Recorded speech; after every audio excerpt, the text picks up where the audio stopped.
চড়ক পুজোকে সাফল্যমণ্ডিত করে তুললেন 22 নম্বর ওয়ার্ড তৃণমূল কংগ্রেসের পক্ষ থেকে। বালিনাথের শিল্পীরা ধীরে ধীরে আমাদের এই মাঠে প্রবেশ করছেন। আমরা 22 নম্বর ওয়ার্ড তৃণমূল কংগ্রেসের পক্ষ থেকে তাদের অভিনন্দন জানাই। Hello friends, welcome to my channel. আপনারা কেমন আছেন? আমি খুব ভালো আছি। আর আজকে যেহেতু চৈত্র সংক্রান্তি, তাই আমি চলে এসেছি বরানগরে নেতাজি কলোনির মাঠে। সেখানে আজকে অনুষ্ঠিত হতে চলেছে চড়ক সংক্রান্তিতে চৈত্র মেলা এবং চড়ক পুজো। তাই এই আর কি ফেস্টিভ্যালটা রাত্রিবেলায় অনুষ্ঠিত হচ্ছে। তা চলুন সেটা কীভাবে সেলিব্রেট হয় তা সেটাই আমরা দেখে নিই। আর এটি দেখতে গেলে আমার চ্যানেলটিকে অবশ্যই লাইক করবেন, শেয়ার করবেন এবং সাবস্ক্রাইবটা অবশ্যই করবেন। তা চলুন দেখে না যায়।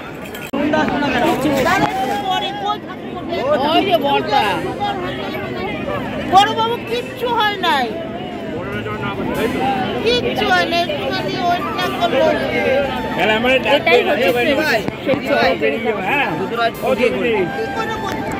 এটাই হচ্ছে ফ্রেন্ডস চড়কের গাছটা, যে দুটো আছে। এই একটা আছে, এই যে এই একটা দেখতে পাচ্ছেন, আরেকটা হচ্ছে এই একটা আছে, এই যে এই একটা আছে চড়কের গাছ। তাই সেটাই এখন পুজো হবে।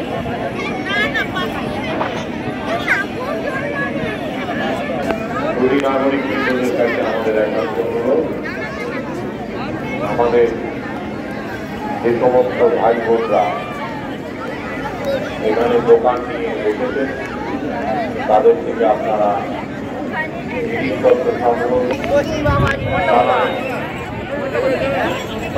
নববর্ষের তৃতীয় শুভেচ্ছা। আমরা প্রয়োজনীয় বস্তু সংগ্রহ করুন। আমরা চরক দেবতার কাছে প্রার্থনা করি, নেতাজি কলোনির মানুষ, বরানগরের মানুষ এবং এখান থেকে জল সংগ্রহ করি।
হাত ধরে নে, আরে এই দুর্গা দিয়ে ছাড়া